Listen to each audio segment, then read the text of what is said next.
যেমনটা কি আমরা আগের এপিসোডে শেষে দেখেছি, অ্যালেক্স মিউ এবং কিছু সিলভার বাটারফ্লাইয়ের সাহায্যে নিজের গ্র্যান্ডফাদারের কাছে পৌঁছে যায়, কিন্তু এক ওল্ড লেডি এবং তার সোলজাররা মিলে একটা ব্যারিয়ার বানিয়ে তার গ্র্যান্ডফাদারের উপরে অ্যাটাক করছিল, যেটা দেখে অ্যালেক্স এক ওয়েপেনের সাহায্যে ওই ব্যারিয়ারকে ব্রেক করার চেষ্টা করে। অন্যদিকে ওই ওল্ড লেডি অ্যালেক্সকে ব্যারিয়ার ব্রেক করতে দেখে বলে তুমি কে, কিন্তু অ্যালেক্স এর কোনো উত্তর দেয় না। আর সে ব্যারিয়ার ক্র্যাক করার সময় নিজের গ্র্যান্ডফাদারকে বলে তুমি চিন্তা করো না গ্র্যান্ডফাদার, আমি কিছুক্ষণের মধ্যেই তোমার কাছে আসছি। এখন এটা শুনে ওই ওল্ড লেডি কিচ্ছু বুঝতে পারে না যে এই ছেলেটি জেসনের ফাদারকে গ্র্যান্ডফাদার বলে কেন ডাকছে, কিন্তু সে এই বিষয়ে ধ্যান না দিয়ে নিজের সৈনিকদেরকে বলে জেসনের ফাদারের উপরে অ্যাটাক করা বন্ধ করো না, কারণ সে দ্রুত তাকে মারতে চাচ্ছিল।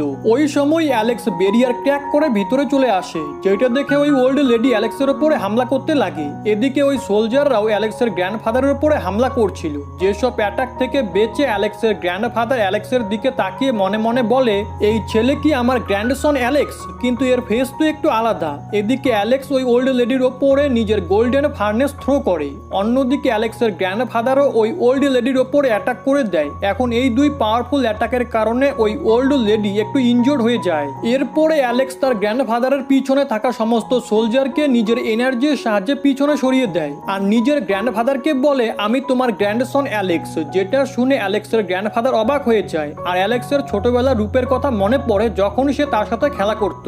এর জন্য অ্যালেক্সের গ্র্যান্ডফাদার এটা বিশ্বাসই হচ্ছিল না যে তার সামনে তার গ্র্যান্ডসন অ্যালেক্স দাঁড়িয়ে আছে, যার বিষয়ে সবাই বলেছিল যে সে মারা গেছে। যেটাতে অ্যালেক্স তার গ্র্যান্ডফাদারকে বলে আমি মারা যাইনি, বরং জীবিত আছি, তার সাথে সাথে আমি আপার ওয়ার্ল্ডে তোমাকে খুঁজতেও এসেছি। ওই সময় অ্যালেক্সের গ্র্যান্ডফাদারের বুকে পেইন হতে লাগে, কারণ সে খুবই ইনজোর্ড হয়ে গিয়েছিল। তার সাথে সাথে সে অ্যালেক্সকে ওখানে দেখে খুব খুশিও হয়েছিল, কারণ দুইবার অ্যালেক্সের বডি থেকে সুপ্রিম বোন বের হয়ে যাওয়ার পরও অ্যালেক্স একদম ঠিক ছিল। অন্যদিকে ওই লেডি যখন বুঝতে পারে এই ছেলে লোয়ার ওয়ার্ল্ডের অ্যালেক্স, তো সে ভাবতে লাগে এই অ্যালেক্স ফিউচারে তাদের জন্য অবশ্যই ট্রাভেল ক্রিয়েট করবে। এর জন্য সে অ্যালেক্সের গ্র্যান্ডফাদারের সাথে সাথে অ্যালেক্সকেও মারার জন্য নিজের সৈনিকদেরকে ডিমন স্লেয়ার ফরমেশন বানাতে বলে, যাতে সে এক অ্যাটাকেই ওদের দুজনকে খতম করে ফেলতে পারে। এখন এটা শুনে ওইসব সোলজাররা মিলে ডেমন স্লেয়ার ফরমেশন বানিয়ে ফেলে, যার জন্য সেখানে অনেকগুলো ডেমন পাপেটে চলে আসে, যাদের সাথে অ্যালেক্স এবং তার গ্র্যান্ডফাদার একসাথে মিলে লড়াই করতে লাগে। কিন্তু ওই পাপেট অনেকগুলো ছিল, তার সাথে সাথে ওই ফরমেশনও তাদের উপরে প্রেসার ক্রিয়েট করছিল। এর জন্য অ্যালেক্সের গ্র্যান্ডফাদার অ্যালেক্সকে বলে আমি তোমাকে প্রোটেক্ট করছি আর তুমি এই ফরমেশনকে ব্রেক করো। এটা শুনে অ্যালেক্স গডস্টোনকে ওই ফরমেশনের পিলারের উপরে থ্রো করে, যাতে গডস্টোন ওই সমস্ত পিলারকে ব্রেক করে তার মধ্যে থাকা স্পিরিচুয়াল এনার্জি কনজিউম করতে পারে। অন্যদিকে অ্যালেক্সের গ্র্যান্ডফাদার অ্যালেক্সকে একটা শিল্ডের সাহায্যে প্রোটেক্ট করছিল। এরপরে অ্যালেক্সের গ্র্যান্ডফাদার ডেমন অ্যারো টেকনিকের সাহায্যে ওই ফরমেশনের উপরে হামলা করে। তার সাথে সাথে অ্যালেক্সও তার ঘোষ্ট তলোয়ার ওই ফরমেশনের উপরে হিট করে দেয়, যার কারণে ওই ফরমেশন ডিস্ট্রয় হয়ে যায়। কিন্তু ওই লেডি এটা দেখে বলে কি হয়েছে যে এই ফরমেশন ব্রেক হয়ে গেছে। এই সময় তোমার গ্র্যান্ডফাদারের যা অবস্থা তাতে সে এখান থেকে পালিয়ে কোনো মতেই যেতে পারবে না। এটা শুনে অ্যালেক্স ওই ওল্ড লেডিকে বলে তোমাকে এটা কে বলেছে যে আমি এই ফরমেশনকে এখান থেকে পালানোর জন্য ব্রেক করেছি। ওই সময় আমরা পাস্টের সিন দেখি যেখানে অ্যালেক্স জানতে পেরেছিল যে সব সিলভার বাটারফ্লাইকে মিউ কন্ট্রোল করছিল তারা খুবই স্ট্রং, কারণ ওদের মধ্যে ডিভাইন ফায়ার রয়েছে। এখন অ্যালেক্স ওই সমস্ত বাটারফ্লাইকে সেখানে ডেকে ওদের সবাইকে ঘিরে ফেলে, তার সাথে সাথে ওদের ওপরে অ্যাটাকও করে দেয়, যার কারণে ওদের মধ্য থেকে বেশিরভাগ লোকেরা মারা যায়। এরপরে অ্যালেক্স ওদের মধ্যে একটা জীবিত সোলজারের কাছে গিয়ে তাকে জিজ্ঞেস করে তোমরা কে, যেটা তো ওই সোলজার বলে আমরা কিন ক্ল্যান থেকে বিলং করি আর আমাদেরকে যে কোনো ধরনের প্রবলেম সলভ করার জন্য অ্যাসাইনমেন্ট দেওয়া হয়। এটা শুনে অ্যালেক্সের গ্র্যান্ডফাদার তাকে জিজ্ঞেস করে তোমাকে এবার অ্যাসাইনমেন্ট কে দিয়েছিল। এটা শুনে ওই সোলজার ভয় পেয়ে বলে ওরা দুজন লোক ছিল, যাদের মধ্যে এক কিন ক্ল্যানের প্রোটেক্টর আর দ্বিতীয় হলো এঞ্জেল অফ লাইট, যে আমাদেরকে এসব করার জন্য টাকা দিয়েছে। যেটা শুনে অ্যালেক্স এঞ্জেল অফ লাইটের বিষয়ে আরো জানতে চায়, যেটাতে ওই সোলজার বলে উনি সেলেস্টিয়াল কিংডম থেকে বিলং করে আর ওনার কাছে ডিভাইন ফায়ারও রয়েছে। এটা শুনে অ্যালেক্স বলে এই সেলেস্টিয়াল কিংডমের লোকেরা ধীরে ধীরে আমাকে অনেক রাগিয়ে দিচ্ছে। এরপরে সে ওই সোলজারকে জিজ্ঞেস করে এই সময় জেসন, তার ওয়াইফ এবং জেস কোথায়, তার সাথে সাথে ওই মেয়েটিও কোথায় যে আমার গ্র্যান্ডফাদারের সাথে ছিল। এখন এটা শুনে ওই সোলজার এই বিষয়ে বলতেই লাগে কি তখনই ওই ওল্ড লেডি ওই সোলজারকে মেরে ফেলে, যার পরে সে অ্যালেক্স এবং তার গ্র্যান্ডফাদারকে মারার জন্য নিজেকে এক্সপ্লোর করে নেয়। কিন্তু অ্যালেক্স এবং তার গ্র্যান্ডফাদার সেফলি সেখান থেকে বেরিয়ে সিলভার বাটারফ্লাইয়ের ভ্যালিতে চলে আসে, যেখানে অ্যালেক্স তার গ্র্যান্ডফাদারকে বলে আমি আপার ওয়ার্ল্ডে এসে নিজের নাম হোয়াং রেখেছি, তার সাথে সাথে আমি আমার ফিজিক্যাল অ্যাপিয়ারেন্সও চেঞ্জ করে নিয়েছি। এটা শুনে অ্যালেক্সের গ্র্যান্ডফাদার হেসে তাকে বলে, তোমার গ্র্যান্ডফাদার এতটাও বোকা নয় যে এসব কিছু দেখার পরেও তোমার উপরে বিশ্বাস করবে না, কারণ এক গ্র্যান্ডসনই তার গ্র্যান্ডফাদারের জন্য নিজের জীবনের বাজি লাগাতে পারে। ওই সময় অ্যালেক্সের গ্র্যান্ডফাদার নিচে পড়ে যায়, কারণ সে খুবই ইনজোর্ড হয়ে গিয়েছিল। এরপরে সে অ্যালেক্সকে বলে, ওই সমস্ত সোলজাররা অনেকে বেশি পাওয়ারফুল ছিল, যার কারণে আমি এতটা ইনজোর্ড হয়েছি। এটা শুনে অ্যালেক্স তার গ্র্যান্ডফাদারকে বলে, তুমি চিন্তা করো না, আমার কাছে হোলি মেডিসিন রয়েছে আর আমি তোমার কিচ্ছু হতে দিব না। এরপরে অ্যালেক্স তার গ্র্যান্ডফাদারের ওপরে হোলি মেডিসিনের ইউজ করতে লাগে, কিন্তু অ্যালেক্সের গ্র্যান্ডফাদার তাকে আটকে বলে, তুমি চিন্তা করো না, তোমার গ্র্যান্ডফাদার একদম ঠিক আছে, এটা তো শুধু একটা স্পিরিট বডি। কারণ আমি জানতাম না আমার গ্র্যান্ডসন আমাকে বাঁচানোর জন্য আসবে, এর জন্য আমি আগেই নিজের স্পিরিট বডি বানিয়ে নিয়েছিলাম, কারণ সেলেস্টিয়াল কিংডমের সোলজাররা খুবই স্ট্রং, যাদের থেকে তোমাকেও সাবধানে থাকতে হবে। যেটা শুনে অ্যালেক্স তার গ্র্যান্ডফাদারের কাছে রিয়েল বডির লোকেশন জানতে চায়, যেটা তো স্পিরিট বডি বলে রিয়েল বডিতে এতক্ষণে নিশ্চয়ই এই আইল্যান্ডে ছেড়ে চলে গেছে, তার ওপরে আমাকে প্রিজম থেকে বেরোতে ব্রেক থ্রু করতে হয়েছে, আর সোলজারদের হাত থেকে বাঁচার জন্য নিজের স্পিরিট বডি ক্রিয়েট করার প্রয়োজন পড়েছে। এর জন্য আমার দুঃখ হচ্ছে তুমি আমার অরিজিনাল বডির সাথে দেখা করতে পারলে না, কিন্তু আমার বিশ্বাস আছে তুমি আমার অরিজিনাল বডিকে খুব শীঘ্রই খুঁজে নিবে, কিন্তু ততক্ষণ আমাদেরকে একটু ওয়েট করতে হবে। যার পরে ওই স্পিরিচুয়াল বডি গায়েব হয়ে যায়, যেটাতে অ্যালেক্স বলে, আমি খুব দ্রুত তোমাকে খুঁজে নিব।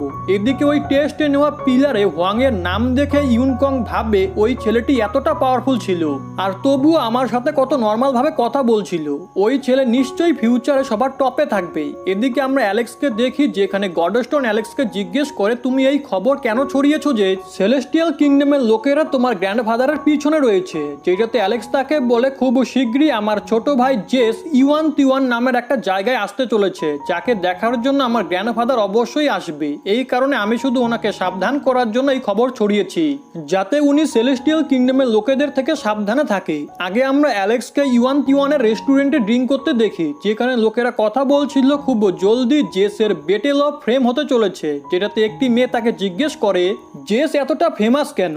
এটা শুনে ওই ছেলেটি বলে, আমি পাক্কা তো জানি না, কিন্তু আমি শুনেছি ওর কাছে দুই ডিভাইন বোন রয়েছে, যার মধ্য থেকে একটা তার ভাইয়ের, কিন্তু আমি বুঝতে পারছি না কেউ নিজের বোন অপরকে কেন দিবে। তার উপরে এটাও রিউমার আছে যে কিন ক্ল্যান সেলেস্টিয়াল কিংডমের সাথে মিলে তার গ্র্যান্ডফাদারকে মারার প্ল্যান করছে। এদিকে অ্যালেক্স এসব কিছু শুনে বলে, মনে হচ্ছে এই নিউজ খুব ভালো মতো ছড়িয়ে পড়েছে, আর হয়তো আমার গ্র্যান্ডফাদারের কাছেও এই নিউজ পৌঁছে গেছে, যার কারণে উনি সাবধানে থাকবেন। ওই সময় অ্যালেক্স রেস্টুরেন্টের বাইরে দেখে, যেখানে কিছু লোকেরা বলছিল জেসিকা এবং ইমর্টাল টেম্পলের মাস্টাররা এসে গেছে। যার পরে অ্যালেক্স সেখান দিয়ে একটা ভেহিকেলকে যেতে দেখে, যার মধ্যে তার প্যারেন্টস এবং জেস বসেছিল, যেখানে অ্যালেক্স মিউয়ের সাহায্যে এক মস্কুইটোকে তার গ্র্যান্ডফাদারকে খুঁজতে পাঠিয়েছিল, কিন্তু ওই মস্কুইটো অ্যালেক্সের গ্র্যান্ডফাদারের কোনো ক্লু পায় না। যেটা জানার পরে অ্যালেক্স বলে, মনে হচ্ছে এখন আমাকে ইওয়ান তিওয়ান সিক্রেট রিলিমে গিয়েই নিজের গ্র্যান্ডফাদারকে খুঁজতে হবে, কিন্তু আমি শুনেছি ওখানে শুধু কম্পিটিশনে পার্ট নেওয়া লোকেরাই যেতে পারবে। এর জন্য অ্যালেক্স গডস্টোন এবং মিউকে বলে, তোমরা দুজন এখানেই থাকবে, আর এই সিলভার ফিনিক্সের খেয়াল রাখবে, কারণ সে খুবই উইক হয়ে পড়েছে। যেটাতে গডস্টোন অ্যালেক্সকে বলে, তুমি চিন্তা করো না, যতক্ষণ আমি এখানে আছি ততক্ষণের কিচ্ছু হবে না। আগে আমরা অ্যালেক্স এবং আরো অনেক লোককে ইওয়ান তিওয়ান সিক্রেট রিলিমের গেটের সামনে দেখি। ওই সময় কম্পিটিশনে সিলেকশন নেওয়া মাস্টাররা বলে, আজকে এখানে যতজন লোকেরা এসেছে তাদের মধ্যে কম্পিটিশন হবে, যার পরে আমরা জানতে পারবো সব থেকে বড় জিনিয়াস কে। এদিকে আমরা অ্যালেক্সকে দেখি, যে আশেপাশে থাকা লোকেদের কথা শুনে জানতে পারে এখানে যতজন লোকেরা এসেছে তাদের সবাইকে ইওয়ান তিওয়ান সিক্রেট রিলিমে যাওয়ার আগে একটা টেস্ট দিতে হবে, আর যে ক্যান্ডিডেট কোনো বড় ক্ল্যানের জিনিয়াস পার্সন সে ডাইরেক্ট এন্ট্রি পেয়ে যাবে। এখন এসব শুনে অ্যালেক্স মনে মনে ভাবে, গ্র্যান্ডফাদার কি এখানে এসেছে? ওই সময় সেখানে অ্যালেক্সের প্যারেন্টস এবং তার ভাই চলে আসে, যাদেরকে দেখে অ্যালেক্স হ্যালো বলতে যাচ্ছিলই কি তখনই সিলেকশন মাস্টার ওখানে আসা লোকেদের মধ্য থেকে একজনকে বলে, তোমার বয়স 100 বছরেরও বেশি, তার সাথে সাথে তোমার কাছে ডিভাইন ফায়ার রয়েছে, এর জন্য তুমি এই কম্পিটিশনে পার্ট নিতে পারবে না। এখন এটা শুনে ওই ক্যান্ডিডেট বলে, আমার কাছে ডিভাইনে ফায়ার রয়েছে তো কি হয়েছে? এখানে বড় বড় ক্ল্যান থেকে যারা আসবে তাদের অনেকের কাছেই তো ডিভাইন ফায়ার থাকবে। এদিকে এসব শুনে অ্যালেক্সের মাদার বলে, এই কম্পিটিশন খুবই আনফেয়ার, কারণ এখানে সাধারণ কারোর কাছে ডিভাইন ফায়ার থাকা অ্যালাউ নয়, কিন্তু অন্যদিকে ওই পার্সন যদি বড় কোনো ক্ল্যান থেকে বিলং করে তাহলে তার কাছে ডিভাইন ফায়ার থাকার পরেও সে এটাতে পার্টিসিপেট করতে পারবে। যেটাতে জেস তার মাদারকে বলে, এমনটা এর জন্য করা হয়েছে যাতে বড় বড় ক্ল্যানের মেম্বারদেরকে প্রোটেক্ট করা যেতে পারে, কারণ ভুল করো যদি কোনো বড় ক্ল্যান ক্ল্যানের জিনিয়াস মেম্বার সাধারণ কারোর ডিভাইন ফায়ারের কারণে মারা যায় তাহলে ওই ক্ল্যানের খুবই বদনাম হবে।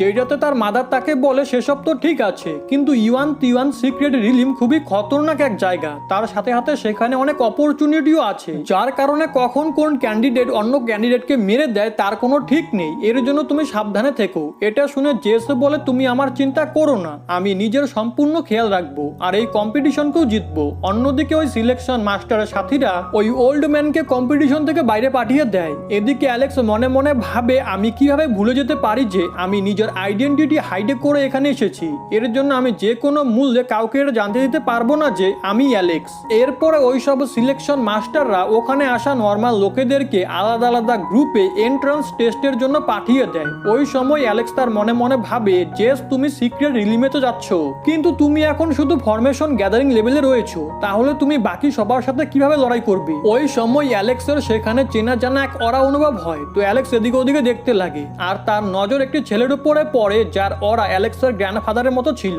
এর জন্য অ্যালেক্স বুঝে যায় সেই তার গ্র্যান্ডফাদার। এরপরে ওই ছেলেটি এক গ্রুপে এন্ট্রান্স টেস্ট দেওয়ার জন্য চলে যায়। দেন অপর একটি গ্রুপের সময় আসে যেখানে অ্যালেক্স যখন এন্ট্রান্স টেস্ট দেওয়ার জন্য পোর্টালের ভিতরে যায় তখন সে দেখে ওখানে অনেকগুলো ক্যান্ডিডেটের ওপরে ফায়ার বলের সাহায্যে হামলা হচ্ছিল। তার সাথে সাথে অ্যালেক্সের তার গ্র্যান্ডফাদারের অরাও আর অনুভব হচ্ছিল না, যার মানে হয় অ্যালেক্সের গ্র্যান্ডফাদার মারা গেছে, না হলে এই টেস্ট পাস করেছে।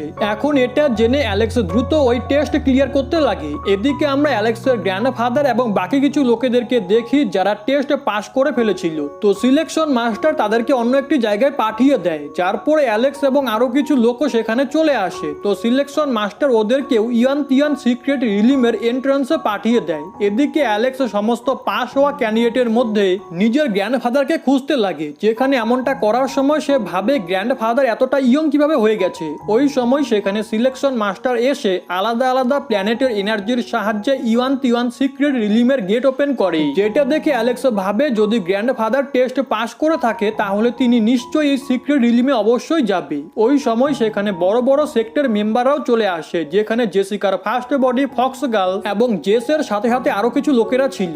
এখন ওদেরকে দেখে সিলেকশন মাস্টার ওদেরকে গ্রিড করে আর একটা মিস্টিরিয়াস বোন ওদের দিয়ে দেয়, যেটা নিয়ে ওরা সবাই সিক্রেট রিলিমের ভিতরে চলে যায়। যার পরে সিলেকশন মাস্টার এক এক করে নর্মাল লোকেদেরকেও সিক্রেট রিলিমে পাঠাতে লাগে। ওই সময় অ্যালেক্সের নজর তার গ্র্যান্ডফাদারের উপরে পড়ে যে সিক্রেট রিলিমে চলে গিয়েছিল, যেটা দেখে অ্যালেক্স দ্রুত ভিতরে যেতে লাগে। কিন্তু ওই সময় সেখানে ডেমন সেক্টর লিডারের আওয়াজ আসে যে সিলেকশন মাস্টারকে বলে এখন যতজন লোকেরা বাকি আছে তাদের সবাইকে সিক্রেট রিলিমের ভিতরে থাকা ফরমেশনের মধ্যে পাঠিয়ে দাও। এটা শুনে অ্যালেক্সের রাগ ওঠে, কারণ এখন তাকে তার গ্র্যান্ডফাদার থেকে দূরে অন্য একটা জায়গায় যেতে হবে। এরপরে অ্যালেক্স সিক্রেট রিলিমে চলে আসে, যেখানে তার এন্ট্রি একটা জঙ্গলের মধ্যে হয়, যেটা দেখে অ্যালেক্স ভাবে জানি না ওই ইয়ং ছেলে যার মধ্যে আমার গ্র্যান্ডফাদারের অনুভব হচ্ছিল এখন ও কোথায়। এরপরে অ্যালেক্স ওই প্লেসকে এক্সপ্লোর করতে লাগে, যেখানে কিছু সময় পর অ্যালেক্সের সাথে আসা ছেলেরা একটা ট্রেজার পায়, যেটা দেখে ওরা খুবই খুশি হতে লাগে, কারণ ওই ট্রেজার খুবই মূল্যবান ছিল। কিন্তু ওই সময় একটি ছেলের ওপরে এক অ্যারো এসে হিট করে, যার কারণে সে মারা যায়। এরপরে আমরা ওই তীর মারা লোকটিকে দেখি যার নাম ছিল লিনকং, যে ডেমন সেক্টর ডিভাইন ফ্লেম লেভেলের মাস্টার, আর তার সাথে ছিল তার স্টুডেন্ট চিফ হ্যাং। এরপরে চিফ হ্যাং ওই ট্রেজার নিজের কাছে রেখে দেয়, যেটা দেখে ওই সব ছেলেদের মধ্য থেকে একজন চিফ হ্যাংকে বলে যদি তোমার এটাই নেওয়ার ছিল তাহলে তুমি বলতে পারতে এই ছেলেটিকে মারার কি প্রয়োজন ছিল। যেটাতে চিফ হ্যাং বলে এখানে 100 মাইল এরিয়াতে ডেমন সেক্টর লোকের একটা ফরমেশন লাগিয়ে রেখেছে, যার বাইরে না কেউ যেতে পারবে না এর ভিতরে কেউ আসতে পারবে। এর জন্য এখানে যা সব ট্রেজার রয়েছে সেগুলো ডেমন সেক্টর, আর যে এগুলো নেওয়ার চেষ্টা করবে সে মারা যাবে। এরপরে লিনকং সেখান থেকে যেতে লাগে, আর চিফ হ্যাং সবাইকে বলে আমার মাস্টার চায় তোমরা আমাদের সাথে চলো। যেটা শুনে ওখানে থাকা একটি ছেলে এর জন্য মানা করে, কিন্তু তখনই লিনকং নিজের অ্যারোর সাহায্যে ওকে মেরে দেয়, যেটা দেখে বাকি লোকেরা ভয় পেয়ে ওদের সাথে যেতে লাগে। তার সাথে সাথে অ্যালেক্সও এই জায়গার বিষয়ে কিছু জানতো না, এর জন্য সে ওদের সাথে চলে যায়। এরপরে সবাই ডেমন সেক্টর ওই দুই লোকের সাথে একটা জায়গায় চলে আসে, যেখানে পাহাড়ের ওপর একটা থান্ডার ট্রি ছিল, যেটা দেখে একটি ছেলে বলে এটা তো খুবই বিশেষ ট্রেজার। এরপরে সবাই ওই থান্ডার ট্রির আরো কাছে চলে যায়, কিন্তু লিনকং একটা জায়গায় এসে দাঁড়িয়ে পড়ে, কারণ সামনে অনেকগুলো ট্র্যাপ ছিল। তখনই চিফ হ্যাং সবাইকে বলে আমরা এইসব ট্র্যাপের জন্যই তোমাদেরকে এখানে এনেছি। যার পরে চিফ হ্যাং একটি ছেলেকে সামনে যাওয়ার জন্য বলে, কিন্তু ওই ছেলেটি খুবই ভয় পাচ্ছিল, যেটাতে লিনকং নিজের অ্যারো দেখিয়ে ওকে সামনে যেতে বলে, যেটাতে ওই ছেলেটি খুবই ভয় পেয়ে সামনে এগোতে লাগে। কিন্তু কিছুক্ষণ পরই তার পা একটা ট্র্যাপের উপরে পড়ে যায়, যার কারণে তার মৃত্যু হয়। এখন এটা দেখে লিনকং অন্য একটি ছেলেকে সামনে যেতে বলে। এখন ওই ছেলেটি মরতে চাচ্ছিল না, এর জন্য সে ওখান থেকে পালানোর চেষ্টা করে, কিন্তু সেও হঠাৎ করে এক লাইটনিং স্ট্রাইকের কারণে মারা যায়। যেটা দেখে চিফ হ্যাং সবাইকে বলে এই জায়গায় এক ইনভিজিবল থান্ডার ট্র্যাপও রয়েছে, যেটা টাচ করার সাথে সাথেই তোমাদের মৃত্যু ঘটবে। এরপরে লিনকং অ্যালেক্সের দিকে অ্যারো করে ওকে সামনে যেতে বলে, যেটা শুনে অ্যালেক্স ভাবে এরা খারাপ লোক, তাই ফিউচারে এদের সাথে আমার লড়াই অবশ্যই হবে, এর জন্য কেননা এদেরকে এখানেই খতম করে দেওয়া যাক। কিন্তু তখনই সেখানে এক ডেমন সেক্টর মেম্বার এসে লিনকংকে বলে আমাকে এল্ডার এখানে পাঠিয়েছে, কারণ সামনে রাস্তা খুবই মুশকিল, এর জন্য আমি এক বিশেষ লেদার নিয়ে এসেছি। এরপরে ওই মেম্বার ট্র্যাপের ওপর দিয়ে ওই পাহাড়ে যাওয়ার জন্য একটা সিঁড়ি বানিয়ে দেয়, যাতে তার সাথীরা খুব সহজে সামনে যেতে পারে। তখনই লিনকং অ্যালেক্সের উপর অ্যাটাক করে দেয়, কারণ সে বুঝে গিয়েছিল অ্যালেক্স তার উপরে হামলা করতে চাচ্ছিল। এখন লিনকং এর অ্যাটাকের কারণে ওখানে ধোয়া ধোয়া হয়ে যায়, যেটাতে সবার মনে হয় অ্যালেক্স হয়তো মারা গেছে। এরপরে তারা সবাই সামনে যেতে লাগে, যেখানে লিনকং ওই লেদার নিয়ে আসা মেম্বারকে ওখানেই দাঁড়িয়ে লেদারকে গার্ড করতে বলে। ওই সময় অ্যালেক্স ধোয়ার ভিতর থেকে বাইরে আসে আর ওই লেদারকে নিজের কাছে রাখতে লাগে, কিন্তু ওই মেম্বার অ্যালেক্সকে আটকায় আর অ্যালেক্সের ওপরে অ্যাটাক করে, যেটাতে অ্যালেক্স একটু পিছনে সরে যায়। কিন্তু এরপরে অ্যালেক্স ওই মেম্বারকে খুব জোরে একটা কিক মারে, আর এরই সাথে আজকের এই এপিসোড এখানেই শেষ হয়ে যায়।